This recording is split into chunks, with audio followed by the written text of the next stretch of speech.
Summer is here, and that means countless trips to beat the heat at beaches and pools. But every year, dozens of children end up in the emergency room for something called dry drowning. Dr. Maharam is a sports medicine specialist, and he joins us now to get the word out on this potentially deadly condition. So, Dr. Maharam, what is dry drowning, and how's it caused?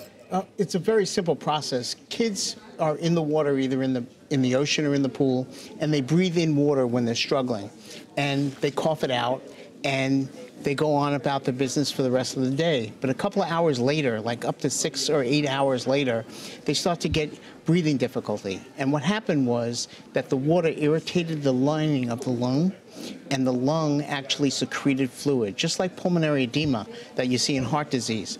And the lungs fill up with fluid, and the kids start to wheeze or cough, and actually they can be bubbling from the mouth. And if the parents understand that this may happen later on, then very simply they need to take them to the emergency room. Because in the emergency room, they'll get oxygen, they'll get an x-ray to see how bad it is, and then they'll get some diuretics to get rid of the pulmonary edema fluid. It's called dry drowning because it isn't the water that drowned them. It's the body's own substances and reaction to the water. It's very frightening. What do parents look for after they bring their kids home from the pool or the beach? Well, they should look for abnormalities like coughing, wheezing, or bubbling from the mouth, and not feeling right and irritability.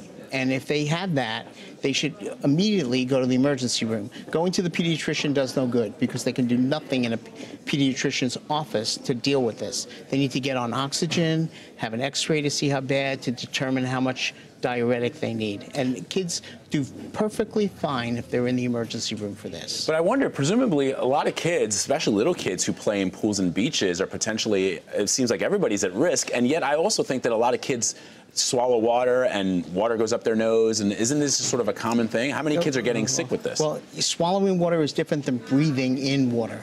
And breathing in water, if the parents have good supervision and the pools are protected by good fencing so that they aren't in there alone, then things like this don't happen. And it's a very rare phenomena. Only about 4% of all drownings happen as dry drownings.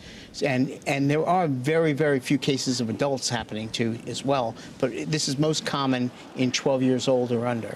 And so just again for parents who, if we know that it's rare, but if they are confronted with something like this, what should they expect when they get to the emergency room? They should expect them to immediately put the child on oxygen, take a chest x-ray, and probably give them some diuretics. All right. Dr. Maharam, thank you so much for being with us, sir. My pleasure. All right.